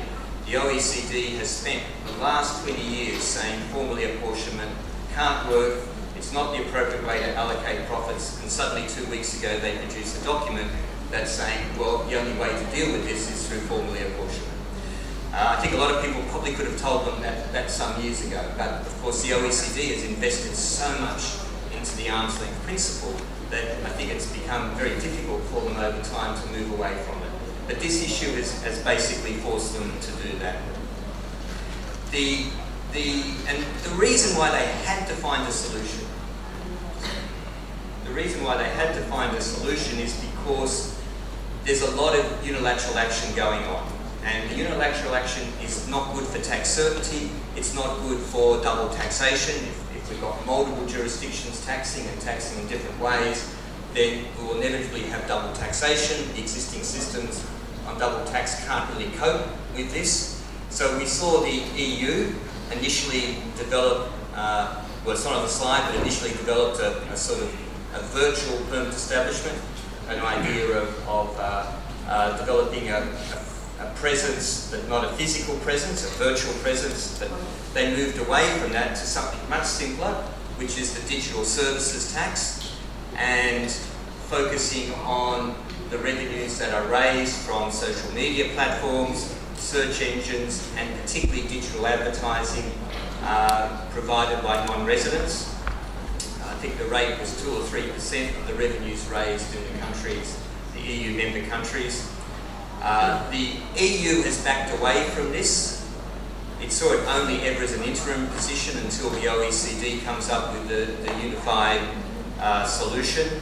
But some countries have gone it alone. We've seen France already introduce a digital services tax from January this year. We've seen the US threaten to have sanctions against France because of this digital services tax. We've seen France now say, well, we will refund the money to the multinationals if there is an acceptable solution put into place within the 2020 timeframe as a way of avoiding that conflict with the US. We've seen the UK say that they will introduce a digital services tax. So these are just turnover taxes, just taxes based on turnover generated from users and customers in the country. The UK will start, I think, on 1 April next year. We see other European countries following the initial model that the EU had developed centrally. So Spain, Austria, Italy at the moment, although they're not in force. We've seen India go in a slightly different way and focus just on advertising and introduce a 6% equalisation tax. We've seen UK and Australia introduce other measures, the diverted profits tax, which is designed to deal with one particular aspect of the digital business model. So what we're seeing in the absence of a unified approach is a lot of unilateral action going on, and that's probably, as I said, probably not good in terms of double taxation and in terms of tax certainty. So there is a lot of pressure on the OECD now to come up and to get acceptance on this proposal. Again, without going into details, the proposal is complex, and the proposal, while looking at the information we have so far, while they say that tax certainty and simple approaches is fundamental, when you start to look at how the profit allocation rules that they're proposing will be implemented, you'll see that it's going to very much be a complex calculation, But fundamentally, it is also a question of getting agreement. And I think that's the hardest thing, will be just getting agreement that some countries, and again, I don't mean to single out the US, but the reality is most of the large multinational digital companies are US companies. Getting the US to agree to give up some revenue to allow other countries to put into place this new digital jurisdiction around an economic presence as opposed to a physical presence. Sorry, I think I might have missed that slide. And so just to sort of finish it off, the US will be critical, I have to say, in this. But there is one issue so far that hasn't really got a lot of discussion. The focus is more at the high level design. But of course there's also the collection issue. One of the reasons why international tax rules required a physical presence in the jurisdiction 100 years ago was because it's easy to collect the tax. If we've got a physical presence, then the tax administration can collect the tax from the branch, PE, or from the subsidiary. If we don't have a physical presence, then we have the problem around collecting the tax. It's working on the VAT side, at least in the OECD countries, but there the tax is passed on to the customer. Once we're talking about the income tax, the collection of the tax issue will be a much more difficult issue. So, just to conclude, is that we're very close to the deadline for coming up with a consensus solution. The G20, as I said, they want it in place by the end of next year, which means we have to have consensus in the first few months of next year. We've only just now got the consultation document, and it's November, later this week. So there's a lot of work to do. I'm very sceptical that we will have this in place in the timelines that the G20 has required. There will be a lot of negotiation that will need to go on within the OECD, and I guess it's a matter of just as a country like Indonesia, it's a big country, it's a G20 country, but it's also a country that at the end of the day has to see what happens elsewhere. And most of the countries, all the countries I work in, that's the position they fall in, is they have to see what happens elsewhere. And that's the position we're all finding ourselves in now. Thank you.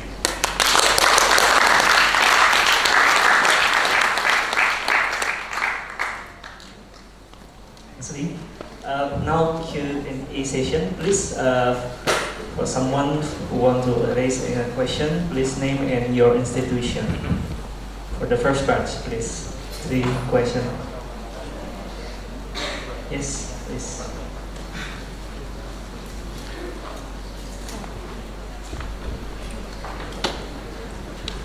Hello, I'm Devi. Actually, I'm from Faculty of Administrasi Science, but now I'm studying in Sungkyunkwan University, South Korea. Well, my question is related with Professor Mark's presentation, but I'm very glad if Professor Lee have the opinion for my questions.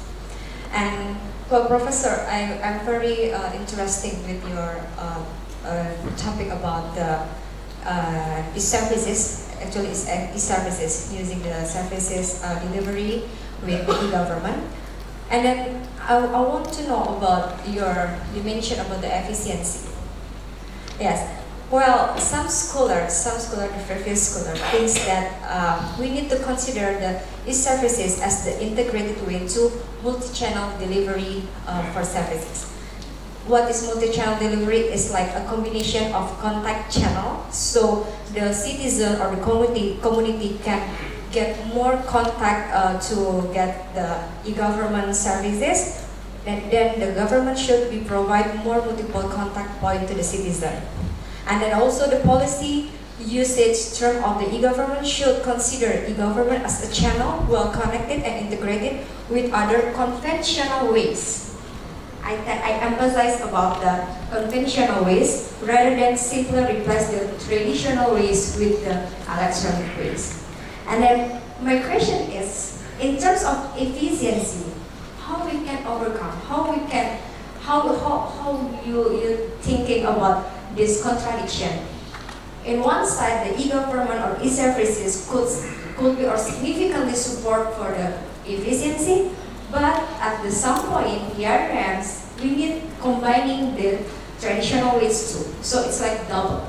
And it's also happened in this matter also happen now in United Kingdom and also in Korea, in South Korea.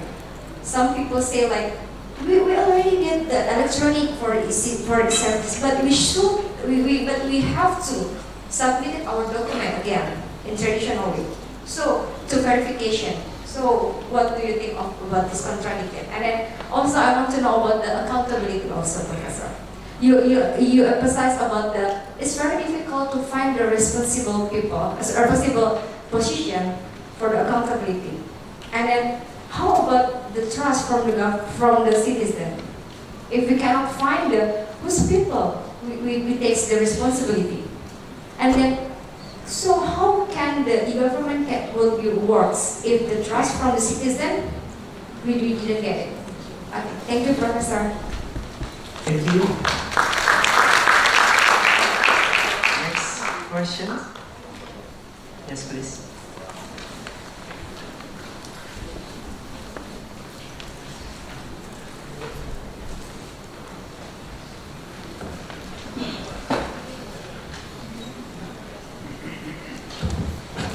Thank you.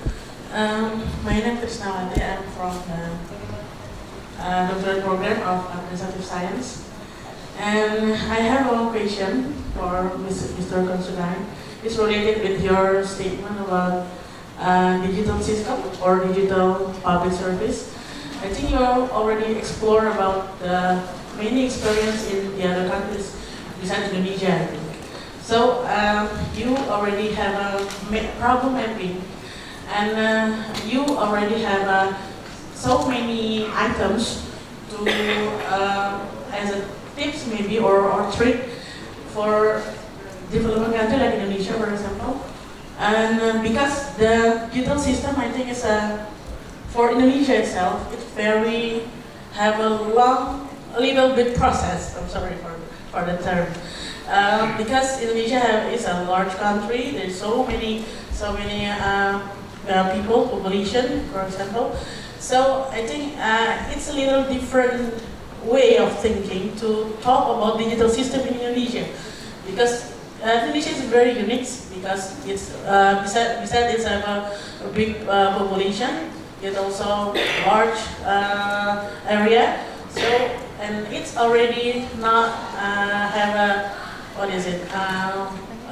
have the same chance for Indonesian people to access the digital system itself, especially related with public service, for example.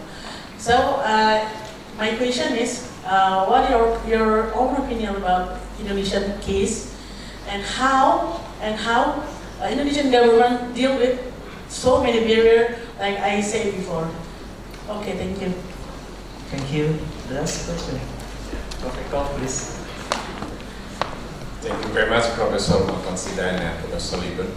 My question for Professor Considine is, our president appointed young businessman to be Minister of Education and Culture. He is owner and also CEO of Online Transportation Indonesia. The objective is maybe to accelerate the digitization of education and culture in Indonesia. So, but I think it is not so easy, because we are talking about the digitizations. We are talking about the business process, say in practical integration, original integration, changing the culture and context of the people, and as well as civil servants. So how do you think this case appointing young men with background in the technology to be the Minister of Education and Culture. I mean, what kind of perspective do we have to put it into the case? Thank you very much. Okay, I think all question goes to you, but if you have any worries,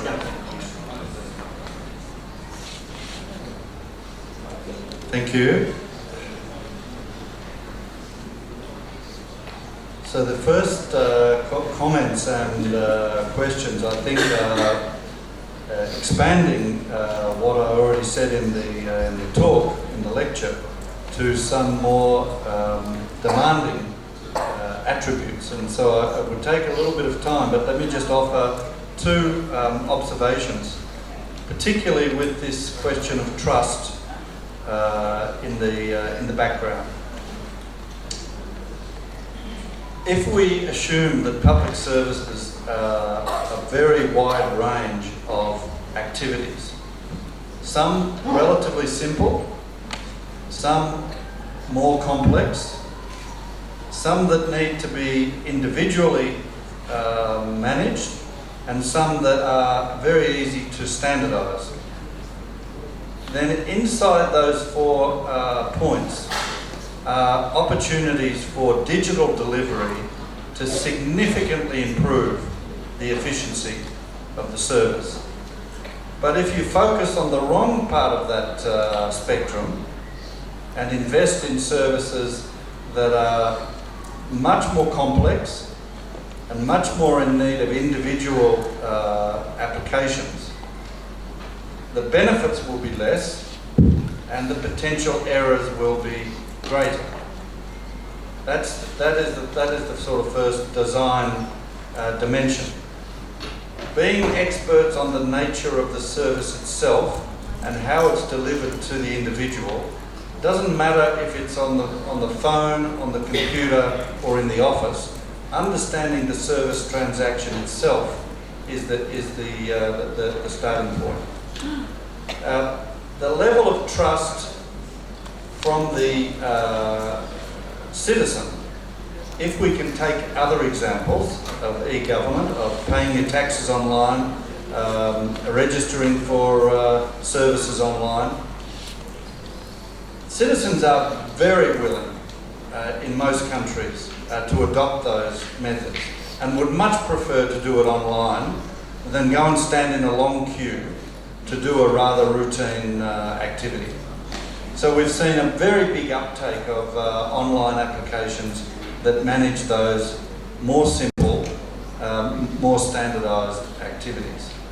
What we're now seeing in the trust problem is the movement of some of those services into areas where individual circumstances are more difficult and where the availability of data on the individual is only accessed locally. You need to interact with the person. You need to know something of her culture. You might even need to know something about the particular situation in the village in order to take the data and use it effectively. Those are high-risk trust areas. But I don't think we should say because those are problematic that there aren't other very important ways in which delivery of those channels could work very well. Let me add, before I come to Pak Eko's very challenging question about the Minister, let me just say one thing about the Indonesia case, which has some similarities with Australia. The delivery of public services to very remote areas where population distribution can be quite thin and where the geography is difficult, the delivery of those services, either online, if the satellites are available, require the services to first of all be provided locally, usually through NGOs. In Australia they often use the public library or the primary school, So there's a point of contact for the community to actually come physically in order to access the digital. And those interesting hybrids are, I think, the way those kinds of services are going to work. Notwithstanding the fact that there are all sorts of exotic stories in Australia of medicines being delivered by drone, out to very far places and all of this kind of thing. Those are the exceptional cases. It's more likely that local institutions, local churches, local religious organisations, the local school will become the support for people to intersect. I like the sound of this minister. I think he's going to be maybe quite a challenging presence. But he'll learn, won't he, very quickly that booking your travel online is not the same thing as getting a university education online. You might be able to book your timetable more efficiently on an online mechanism, but learning complex university subjects is at best, in our experience, a blended model, and only in very exceptional cases does a completely online model service.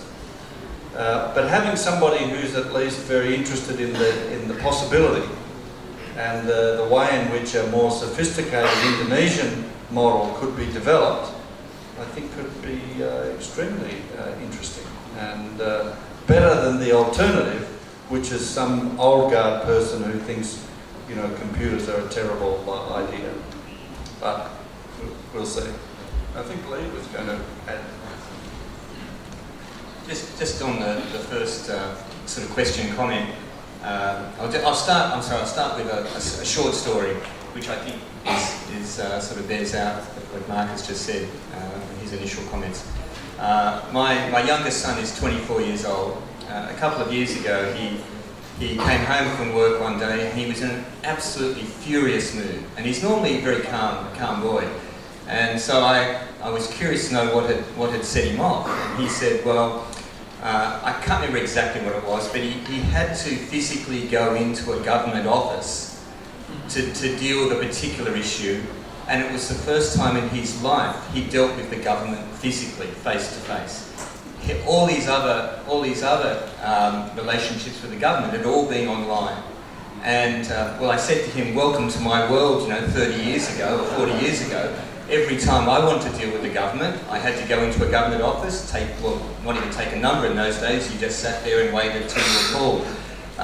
So that is a very significant change. And of course, someone like my son, it means, all of us I guess, it means that we can deal with the government in our own time. We're not locked into, see, he had to take time off work, that was the other factor here, because he had to go between 9 and 4. So to take time off work, whereas normally when he deals with the government online, he does it in his own time. So that is a very significant changes.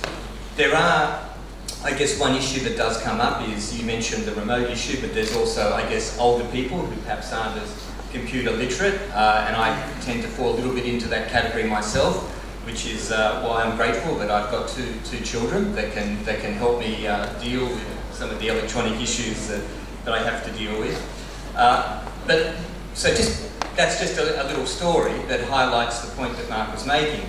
But just on the tax side, it is the case that there's been very much a trend in all countries, sort of OECD, sort of middle income economies and smaller developing economies to the electronic tax system. So I mentioned before on the VAT, but this also for the income tax, is that you file your returns and you pay your tax online, and that there is an electronic system put into place around that. Now that carries with it two issues, and I think Mark has probably addressed both the issues. One is that taxpayers will often have concerns about security. How secure is the computer system? Can someone hack in and get my tax details? And we know a very high-profile case of that going on at the moment in the US around accessing tax details. So that is one side of it. But the other side of it, from the tax administration's point of view, and it's the same for other government departments, is that if we allow people to file their returns and pay their taxes either electronically or manually, we have to maintain two systems. We have to maintain an electronic system and a manual system. So the idea of moving to an electronic system is to save costs, but suddenly if we've got to run two systems, then we actually have got increased costs, not reduced costs. So one of the issues that's come up is how do we deal with that? And what I'm seeing in some countries is that they will allow manual processing, but you'll have to pay a user fee to do it. So if you do it online, then there's no charge. We shouldn't be charged to file our tax returns and pay tax, but if we want to do it manually, then a user fee is some countries are introducing a user fee to deal with that, and maybe that's one way to deal with it. But I think fundamentally it may come back to the trust issue, that there will be some taxpayers that just are not confident that if they deal with the tax office electronically that their records won't be accessed. But the reality for those taxpayers is that their manual returns are then converted into electronic data. So the data is there, so the risk is always going to be there. Okay, thanks for the explanation. For the second batch, 3 questions, please, Professor Raula.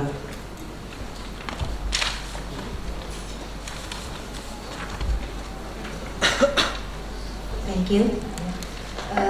Professor Lee, the Ministry of Finance said that it's hard to tax the digital transaction in Indonesia.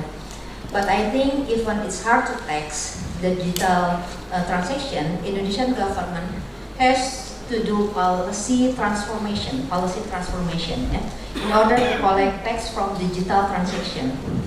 Professor Lee, I agree with you that the implementation of the BAP action plan is not only about the technical issues such as the debt equity ratio or other tax assessment. The most important thing is implementation of BAP action plan is about the politics of taxation. Politics, you said politics. My question is, what are the requirement or the prerequisite to make the BAP action plan successfully implemented in developing countries, especially Indonesia? Thank you. Thank you, Prof. Raula. Next question. Mas, silakan.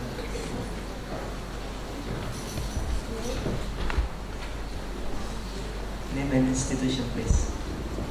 Good afternoon. Thank you for the opportunity. My name is Ivero from Faculty of Administrative Science. You said that to choose a model for implementation in government is to know what is the things that the government want to earn. Well, my question is, if you already choose a model, but in the process, if the implementation there are some changes because a lot of variables involved and there are an option that the new model is more efficient, should we stick to the first model that we choose, or we make an adjustment of the model what we choose? Thank you. Thank you, Ivero. Next, the last question, please. Yes, Pak. Please, Pak. Committee. Panitia, silakan.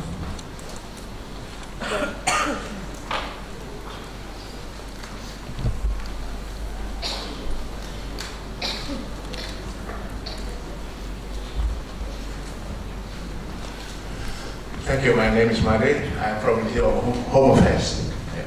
The government is trying hard to, concerning the public service delivery, the government trying hard to digitalize the, particularly the license for investment.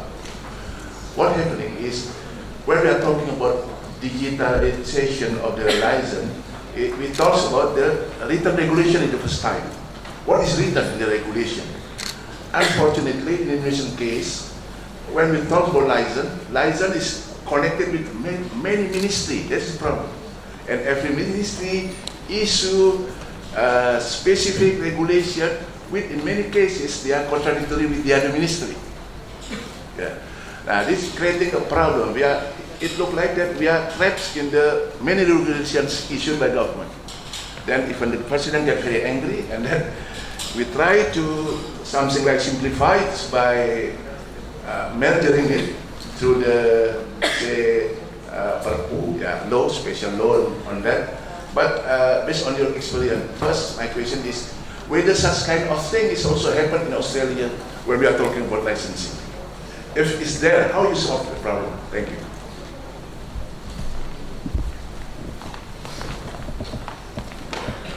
Okay, I think that's the last question, and please for Professor Mark to answer.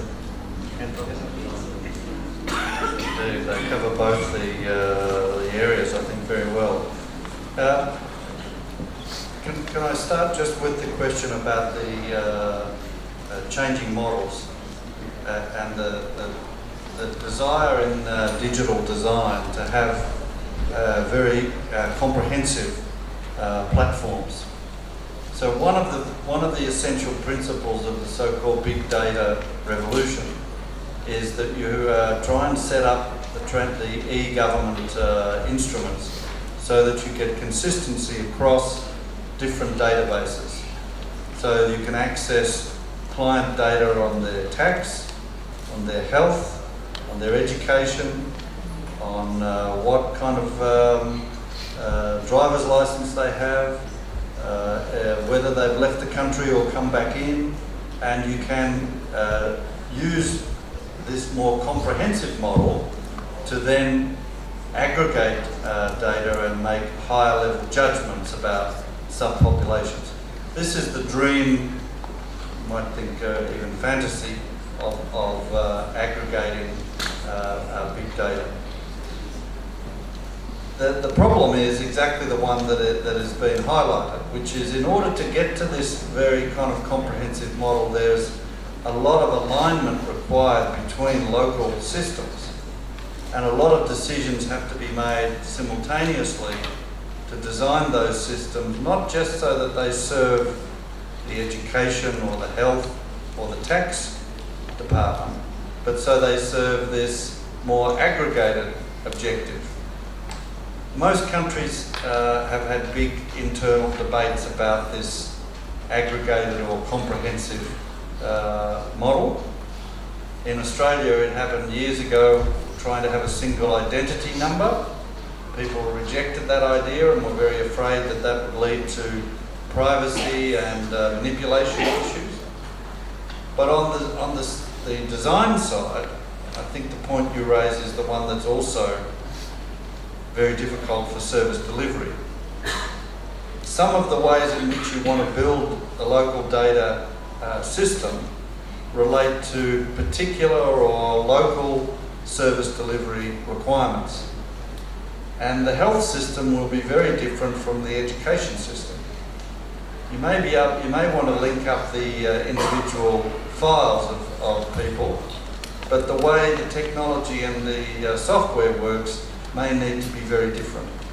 So what we've seen in most countries is a more iterative, learn by doing model. And if I can link that to the second question, multiple ministries getting involved in different licensing and so forth. One of the comments in the literature has been that countries who avoid being first movers and who take advantage of second or even third generation insights do far better in adapting these database technologies to local conditions.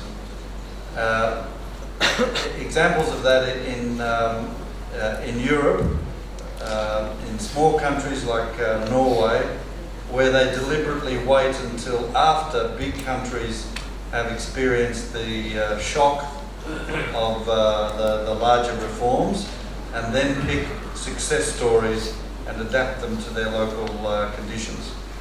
So there may be an opportunity in the story of flexibility to pick and choose more successfully and not be rushed into comprehensive models which have a great danger. Thanks. The first question related to, I guess, BEPS and developing countries, non-OECD countries. And as I said, Indonesia is in a difficult situation because you're G20. And being G20, you're sort of bound, because this is a G20 project, you're sort of bound by the BEPS outcomes. Obviously, developing countries are neither OECD or G20 countries, so they're not necessarily bound by it. Just at a high level, and this is a personal view, I just very quickly add, I think it was unfortunate that the BEPS project was essentially an OECD project, because it became a developed country project, even with the G20. There's only got Saudi Arabia and Indonesia that are not OECD countries. When these international tax issues are global issues, and I think it's unfortunate also that some of the international agencies that perhaps look out more for the developing countries perhaps stood back for some time while the OECD were doing the work. I won't single them out, but you will know what the agencies are.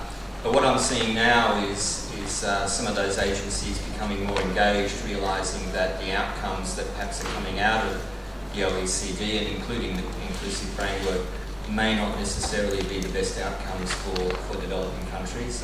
Action 4 on finance, taxing finance transactions, I think is a good example of that. I won't go into the details of it, just an example.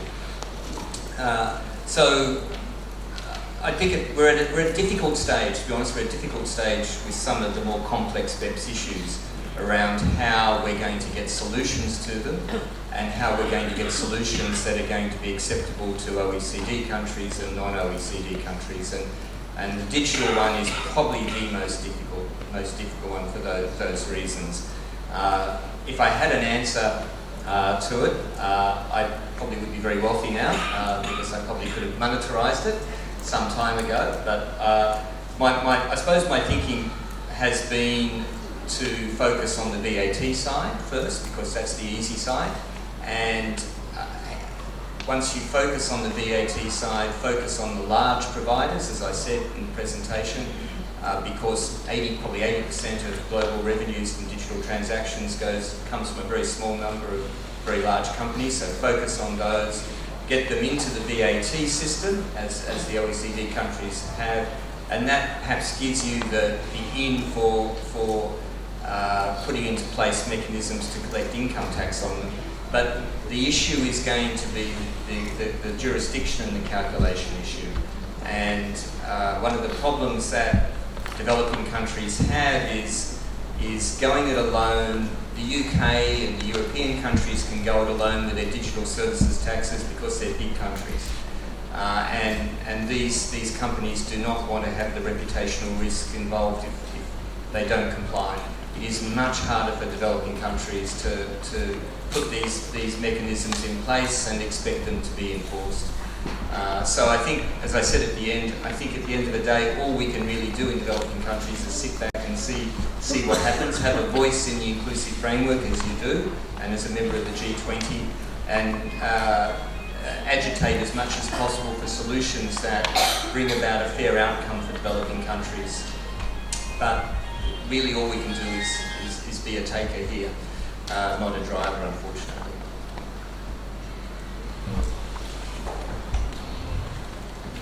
Thanks for the answer, and I think from the discussion we understand there are some issues in digitalization from the government service delivery, especially related to the transition and then the regulation itself.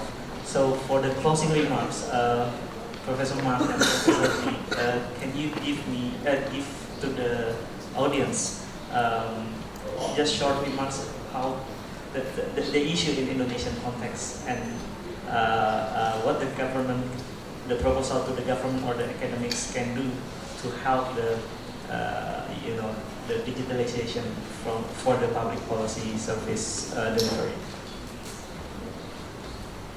Thank you. I can be very quick, I think. The two takeaway messages from the available research and what we already know about other transformations that have occurred in service delivery would be, first of all, we need to focus inside the training systems, such as our master's programs. We need to focus more on equipping public servants to do the service design job that needs to drive the digital side. If we allow the technology companies and the supply side to basically determine what gets implemented, we can expect some of the problems that we've already been discussing. So the first step is to be investing more in understanding the kinds of dimensions I mentioned in the talk, the degree of complexity, the degree of customization, the degree of local digital literacy, and be able to act on that professionally to make sure service delivery is properly designed, and if necessary, debate with the central ministries successfully about how to adapt. On the technology side, I think we need more allies on the software engineering side, and we need to see within universities and within government a much bigger investment in bringing software engineers into the service delivery conversation. Most of them are being trained with online applications for travel, for purchasing goods, for relatively simple services. And to get closer to a more enriched public service model of delivery, we need to educate and bring that group closer into the conversation. Those would be very good starting points for avoiding some of the risks, but also for maximising some of the available benefits.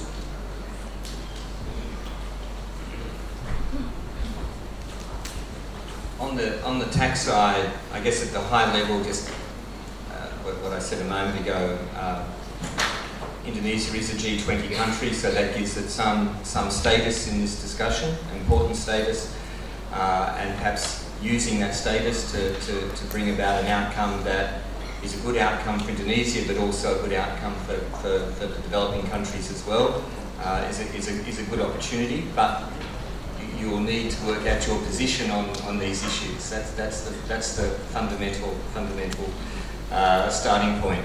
In terms of the university, I think that universities obviously have an important role to play in terms of the international tax environment now.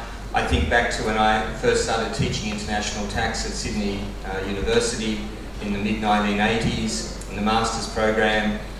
We'd be lucky to get 8 or 9 students to international tax. There was just one subject in the masters on international tax. It just, for various reasons, the focus was always on domestic tax, not international tax. By the time I retired from university in 2013, the master's program, and you would have done some of the subjects, the master's program had 7 or 8 international tax subjects, specialised international tax subjects. I would often teach comparative international tax with 50 students in it, so a big change from the small numbers 30 years ago. So I think there's an opportunity there also for the university here. To be honest, I'm not that familiar with the program here, but an opportunity for you to take a role in international tax and provide the opportunity both in terms of research output, but also in terms of the master's programs and the student training the students on international tax. So I think it's actually probably an exciting time for an academic institution. At the moment, internationally, there are probably maybe no more than 10 large international tax programs at universities around the world, and they're all in Europe, US or Australia. So here's a good opportunity for a country like Indonesia to develop something that has a sort of a global focus on the program beyond just what you might find in OECD. Thanks for the input and closing remarks from this Professor Mark and Professor Lee. Please applause for this.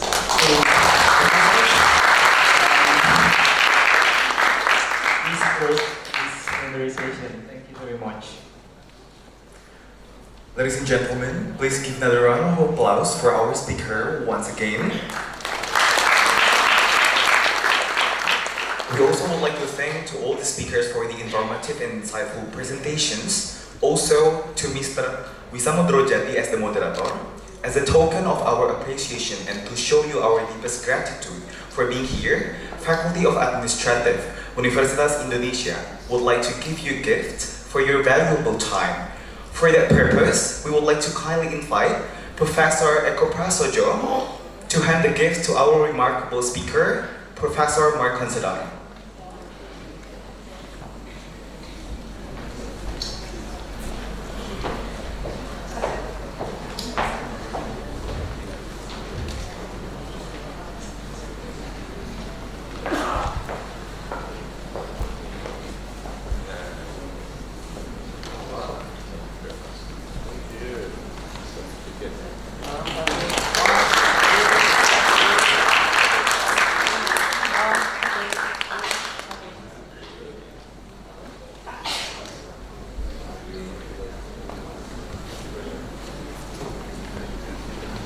Alright, thank you, Professor Eko Prasojo.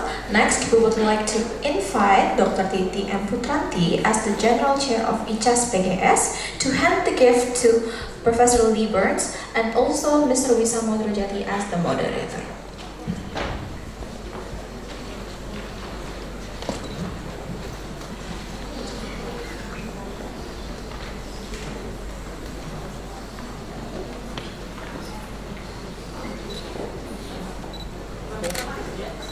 One, two, three.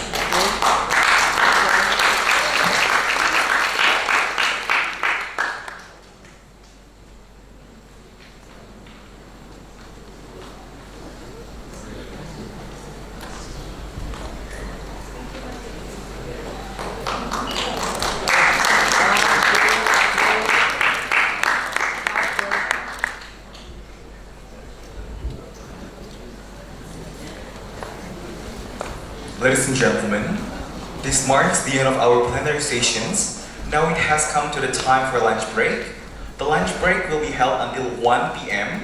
and lunch is prepared at room F202 and F201 for the VIP guests. The food and beverages are prohibited from entering the auditorium. Afterwards, we will be moving on with the parallel sessions. For all participants who will be joining the parallel session, please be noted that our sessions will be starting at 1:15 p.m. After break and lunch, you can immediately proceed to your presentations room according to the program sheet at Building Professor Prajudi Atmos Dirjo, room M101, M102, M103, and M104.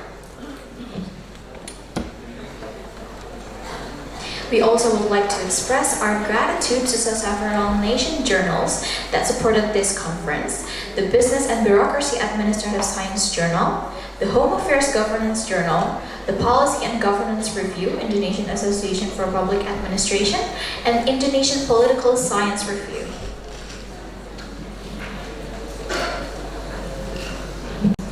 The best papers from this conference has obtained the privilege to be published in national journals and offered to several prospective international journals with the term and condition applied. In addition, all accepted papers will be submitted for publication by EAI, proceeding and made available through EU Digital Library. Please kindly visit Publication Corner to get a feedback of your paper and submit your updated publication consent. Lastly, we kindly remind you that we will be having a welcoming dinner at 6:30 p.m. here at Auditorium Juwono Sudarsono. Therefore, I, Nini Dubumar, and my colleague here, Fajrina Ramin Bersheban, would like to bid our farewell for now. It has been our immense pleasure to host today, and we wish you all a very pleasant day. We will see you this evening, and thank you very much.